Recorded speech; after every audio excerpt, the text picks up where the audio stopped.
Go, go, go, let's get it. I'm a trapping fanatic, that shit automatic, so I cannot turn it on or off. Bitches all on my dick, then she hop on my dick, I'm like, why you keep hopping on and off? Yo, bitch all on my dick, she be doing the most. I tell her, little bitch, she so extra. And my gun up on me, but not run up on me. Niggas, they wanna fight, they some wrestlers. The players within the hallway stand looking at their opponents. Many different expressions, as well as glares, were shared. Isagi doesn't even turn to anyone, as he stands facing forward. Aiku is the only one to bring up that Isagi is quite tall for his age. Our protagonist then turns to him stating that the striker should be the captain, not the defender. Aiku smirks, saying, "Is that so?" letting Isagi walk forward first. The crowd roars for the players, as so much is riding upon this match. Ego himself even looks a little nervous, causing those on the bench to wonder how good this U20 Japan team really is. Blue Lock starts with the ball first and explode through the midfield. Isagi wasted no time using those around him to run down the field. Itoshi Sei appears in his way, but Isagi flicks the ball over his head to Nagi, who then traps it before sending the pass to Yukimiya. The striker then twisted and turned his body in a unique way while dribbling to get himself open on the side, and he rolls it to Bachira. This is getting interesting. My monster is getting more and more excited. The striker begins to break the ankles of the defenders in his way and manages to cross it into the center. The ball floats above, with many players watching on, leading to Aiku jumping to head the ball so that Ren couldn't score. He scoffs, while the captain would smile. Aiku then noticed that Isagi was right where the ball had landed. It bounces once and then it's volleyed into the back of the net.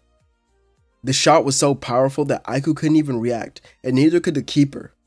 The player stood at a standstill, until the hand of Isagi was raised, pumping up the crowd as they would scream and roar. Aiku looks back at the ball, in the net, sighing. So, this is what that lunatic meant. He's strong. That'll make this fun. With the match continuing on, Blue Lock is able to dominate the field. Itoshi Sei is the only one who can actually score, since Isagi runs back and helps play defense, copying the style of Aiku. Although something like this drains him more than he believed it would. Players like Nagi and even Ren have their own goals, with Nagi of course volleying a corner kick, and Ren using a signature shot. As Ren's goal, well, it was stolen from Isagi, who didn't even watch his blind spot. As after this goal, his brother states, "Playing football like that? It's so childish. If he can't defeat Isagi head on, then he has no chance of becoming a striker." This statement leaves him in shock, going into the break, as our players would celebrate in the locker room, while Isagi is sitting there waiting. He's analyzing everything that's already happened. You idiots can stay satisfied with winning by a couple points, but I want to destroy them. Isagi throws his towel over his head and then walks out of the room, with his eyes glowing in a familiar pattern. As he steps down the hall, Ego stands there greeting him. "What is it now?" "Nothing, actually. I was just going to give you a little advice. When replicating the moves of world-class players, your body may take a toll based on its body requirements needed to perform their own abilities." Isagi then pauses for a moment, thinking back to many moments where he felt the strain, and smiled. "Well then, I'll just have to risk it all for my own victory. What the hell is a striker if he doesn't seek that type of challenge?" With the players returning to the field, they see Shido standing there looking back at them. He walks up to Isagi, stating his fun ends here, and our MC only pushed him back, smiling. No, this is where it begins. The second half starts with Shido and Sei's explosive skills on display. These two perfectly center each other, making it around the defenders of Blue Lock. This is getting good. Here comes the climax. Shido turns his head, seeing the cross of Sei heading his way. His smile soon disappears, watching Isagi copy the jumping of Ryu and the trapping of Nagi. Guess it sucks to suck. Isagi then lands, but Sei was right there as well. He runs at him, dribbling like Bachira and other world-class players. "So, you've gotten this strong. What a striker you've turned out to be." Sei activates his own metavision, claiming that Isagi won't be able to get through him, and Isagi smiles, stopping and losing Rin, who was ready to steal it, making the brothers collide. Isagi then passes it to Nagi, who was at the ready. So then, Isagi, you plan to use me again? Rin gets up watching Isagi, seeing the speed of Loki on display, as well as the analyzation of Sei, which unlocks his own metavision in this moment as well. The two of you siblings have my thanks, as it's because of you that this is possible. Isagi receives the final pass and performs a trivela shot from a distance, scoring another goal. Rin is left in shock and turns around, hearing the noises of his brother. For the first time in a while, the generational player was smiling. Even if it was just a short smirk, he was smiling at the goal of Yoichi Isagi. Sei then walks over to him, stating that he's leaving this match as Isagi is the one that he's been looking for. The most complete striker that will take over the world and lead Japan to a World Cup is him. As for the next 15 minutes, we see Isagi in his own flow, unlocking a brand new ability, Perfect Copy. Although it does run out, leaving him completely exhausted, having to get subbed out for Baru. Still, Blue Lock does win this match. Since Shido can't perform without Sei, it's over for Japan's team. And with Blue Lock ending, Isagi has the most goals, wondering what he'll do now, as what the world could hold for a player like himself. As now that the match was over, Isagi returns home as a superstar. Girls flaunt over him, his peers look up to him, and his parents remain proud of him. However, it seemed that Isagi didn't care for any of this. All of those things were something that his old self would have liked. This new version of himself. Well, he gave up on the fame, the glory, and everything else. All that mattered to him was now winning. We see him standing on a bridge, looking at the water in front of him. How does it feel, Mr. Superstar? Isagi turns, seeing Itoshi Sei, well, hello to you too.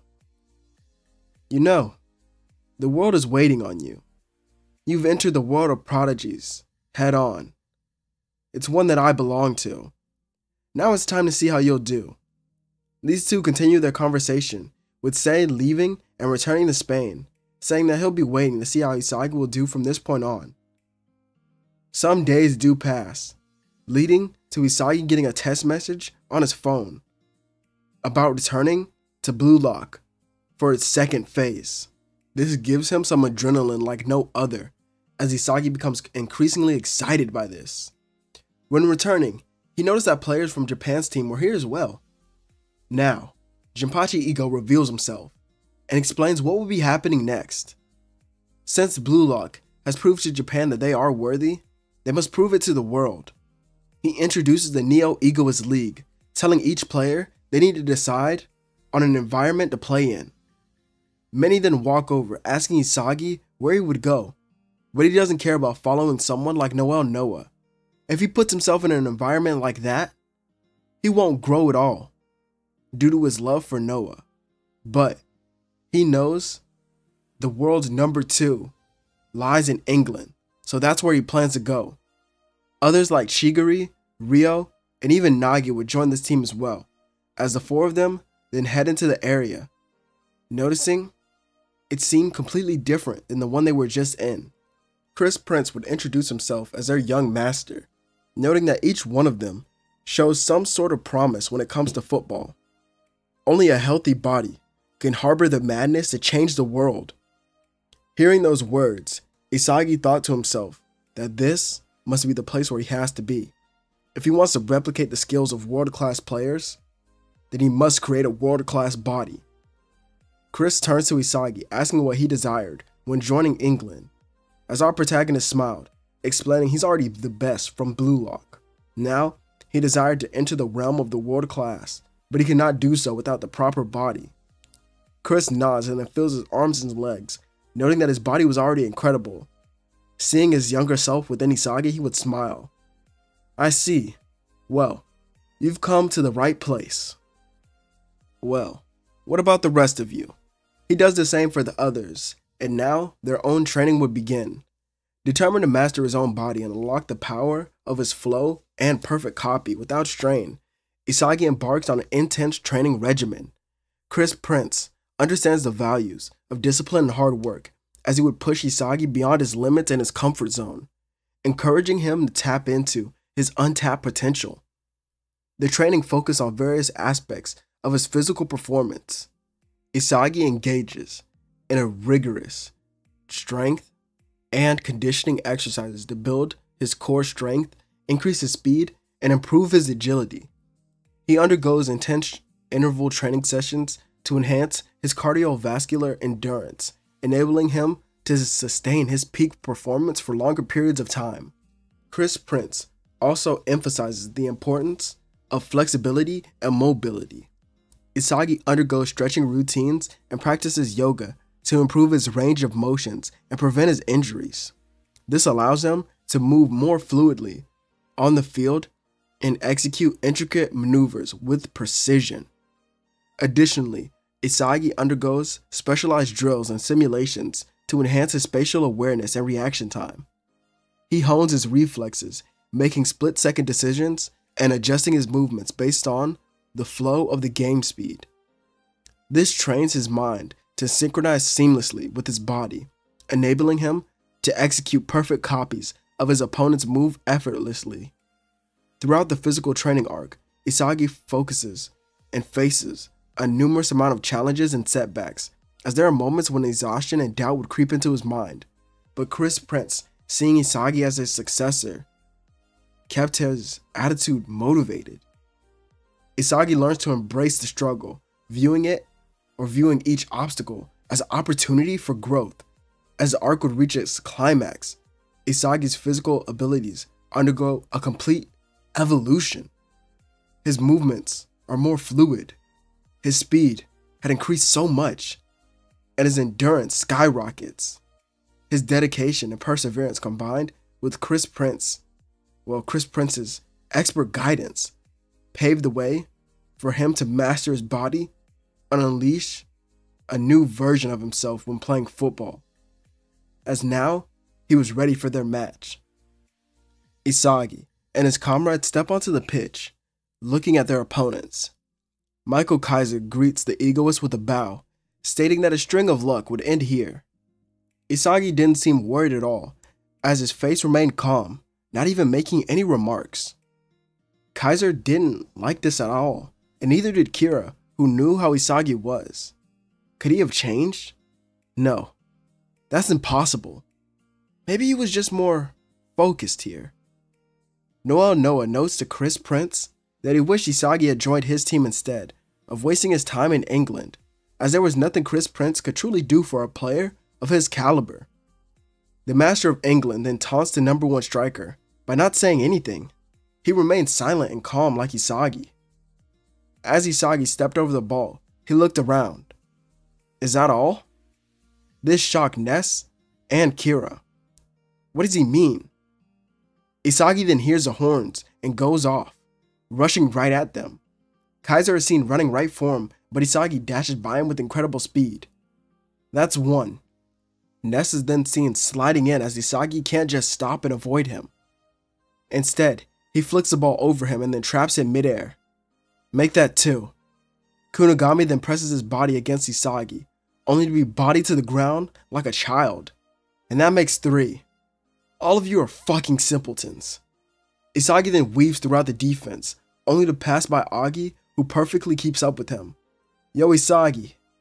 The final pass is then sent to Isagi later, where he aims to shoot, but KISE appears, using his own metavision to see through the attack. Not so fast. Isagi would then lift his own head, showing that he's gained the same eyes as well. Piss off. Isagi's signature shot then goes off in the arena for his debut match, earning them the lead. I think I got a bit of what you said earlier. My string of luck. Yeah, that's what you called it. It already ended long before this match when I joined England. Everything from here on out is my hard work. Isagi looks on at Germany's team with his dual eyes being metavision and his imitation sight. Isagi tells Bastard Munchen that they stand no chance against Isagi, let alone the rest of their team who didn't even move during that play, as most of that attack was just Isagi with some passes from Agi. Bastard Munchen, mostly KISE, would shrug it off and tells Isagi he can't win like that. They begin their own attack after resetting with KISE at the forefront. Ness was supporting him and Kira was in the background still learning metavision. Bastard Munchen gets by Manshine's defense for the most part until they have to come up with a shot attempt. Their main option was now being marked heavily by Isagi. What the hell are you doing? A striker playing man-to-man defense? Shut the hell up already. I'm tired of your voice.